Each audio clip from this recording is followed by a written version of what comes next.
Ya saya katakan on lah hakimnya. Perkara yang sedemikian hebat, pembunuhan tanpa didukung alat bukti forensik, dia berani menghukum orang seumur hidup. Benar. Catat ya, hakim yang ini. Kalau belum pensiun harus dilacak loh hakim ini. Hakim-hakim model paling masih aktif. Apalagi masih aktif ya. Kalau masih aktif, hati-hati kalau dia mutus perkara. Ini perkara berat, pembunuhan. Ini hakim model apa? Hakim model ini gawat ini kalau Indonesia punya hakim kayak gini.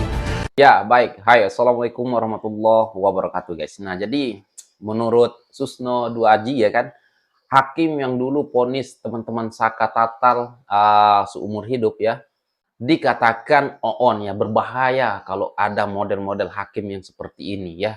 Ya, aku setuju juga ya kan. Karena hakimnya semau-maunya, sewenang-wenangnya memutuskan ya kan. Tetapi ya, insya Allah mereka-mereka ini akan mengajukan PK dan insya Allah pasti akan dimenangkan juga. Dan hari ini adalah putusan untuk pra-peradilan Peggy ya. Semoga Peggy mendapatkan keadilan yang seadil-adilnya. Dan oke, kita lanjut lagi ke video selanjutnya ya guys. Ya, ini 2 DPO kasus Pina fiktif lalu di pra-peradilan dihidupkan kembali. Nah, coba kita dengar di sini Susno Duaji memberikan keterangannya ya.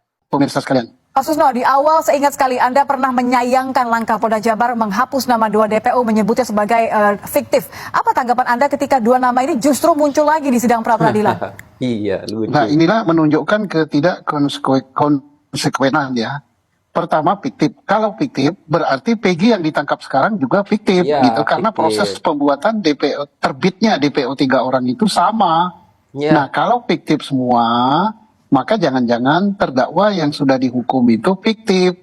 Kalau semua fiktif, berarti perkara ini juga fiktif. Nah, ini yang sangat disayangkan.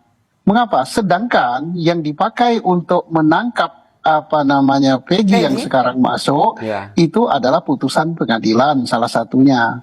Nah, kok putusan pengadilan di sini dipakai, kemudian untuk pihak itu difiktifkan. Sekarang dalam pra-peradilan kok dihidupkan lagi gitu, kok ada. Itu yang bikin lucu ya. Ini membuat hukum ini seolah-olah mainan. Padahal ini kan hukum ya. Untuk menghukum orang itu berdasarkan hukum acara dan hukum formil dan hukum material yang masih berlaku. Putusan pengadilan juga mempunyai kekuatan hukum, sekarang sudah punya kekuatan hukum tetap, tapi kok dengan gampangnya dihilangkan. Ini sangat disayangkan. Tapi Pak Susno, ini seberapa wajar sih sebenarnya dilakukan ketika nama dihapus dari daftar DPO, kemudian ada dalih bahwa kalau ada alat bukti baru nanti yang mengarah ke sana baru akan kembali dikejar dan kembali lagi muncul di pra-peradilan. Seberapa sering, seberapa lumrah ini terjadi? Tidak pernah ya, kalau tidak pernah terjadi. Karena DPO itu dibuat pertama orangnya harus ada benaran berdasarkan keterangan dari para saksi, keterangan dari tersangka lainnya. Kalau ini dilakukan bersama-sama, setelah itu dicatat namanya, identitasnya siapa, tanggal lahirnya berapa, aliasnya berapa, anaknya siapa, artinya bapaknya siapa, rumus sidik jari yang bagaimana, pekerjaannya bagaimana, alamatnya bagaimana, ciri-cirinya bagaimana. Langsung didatangi ke alamat. 2 kali didatangi diberi panggilan. Itu semua tidak diindahkan baru dibuat DPO. Nah, sekarang kok ujuk-ujuk DPO itu nggak bisa. Nah, jadi saya nggak tahu apakah itu muncul dari hakim apa. Tapi nggak mungkin hakim munculkan. Pasti itu datangnya dari berita acara. Berita acara itu datangnya dari mana? Ternyata berita acara itu bersumber, kalau saya baca bukunya, saya udah baca berita acaranya, bersumber dari Rudiana, nama-nama itu. Rudiana bersumber dari siapa? Bersumber dari Aep. Nah, kok didengar? Nah, anehnya Aep itu dan Rudiana tidak dihadirkan dalam pra-peradilan. Bukan, dalam pengadilan. Oh, yang 2016 pertama ya? Iya, tidak lahir. Padahal dia bukan orang yang mau meninggal, bukan orang yang karena kedudukannya sangat penting sehingga nggak mungkin dihadirkan di sidang. Maka itu aneh ya, hakim bisa menerima berita acara saksi itu di bawah sumpah, agak aneh. Mestinya nggak boleh. Baca dulu UHAP itu, yang boleh tidak hadir di sidang itu siapa saja. Hakimnya bermasalah bukan ya juga. Orang seperti Aep, seperti Rudiana gitu. Kok enak benar gitu.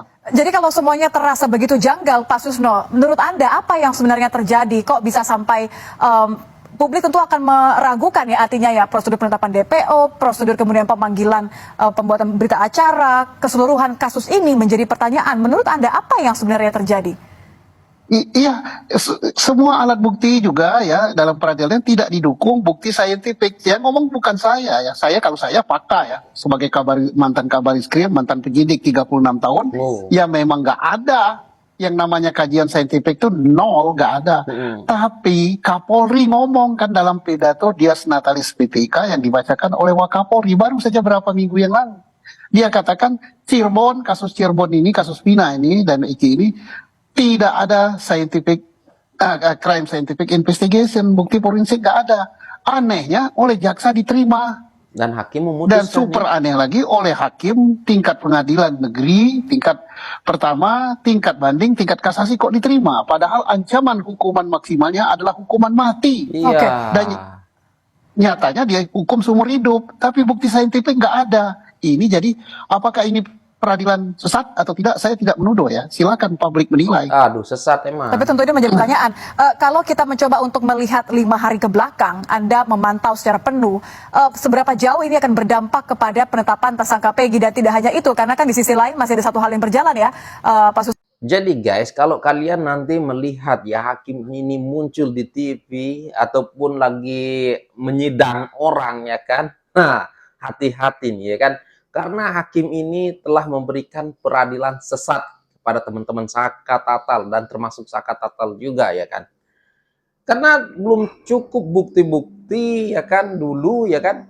Dan Rudiana tidak dihadirkan, Aib tidak dihadirkan, sudah berani memutuskan untuk menghukum ya, untuk menghukum orang seumur hidup. Nah, jadi harus ditandain ini hakim 2 orang ini ya guys ya. Ada wanita dan lelaki ini ya guys. Karena takutnya nanti dia salah juga memvonis orang ya kan. Waduh, ini semoga saja Pak Hakim ini dipecat juga ya. Jangan dipakai lagi ya kan. Waduh, memang berani sekali ya kan. Tetapi benar, saya setuju sekali dengan apa kata Susno Duaji ya kan. Ya, pokoknya guys, pokoknya kita harus kawal kasus ini sampai akhir. Dan semoga ya hakim yang dulu memvonis Saka Tatal dan teman-temannya bisa dengar ini ya. Aduh. Oke guys, apa tanggapan Anda?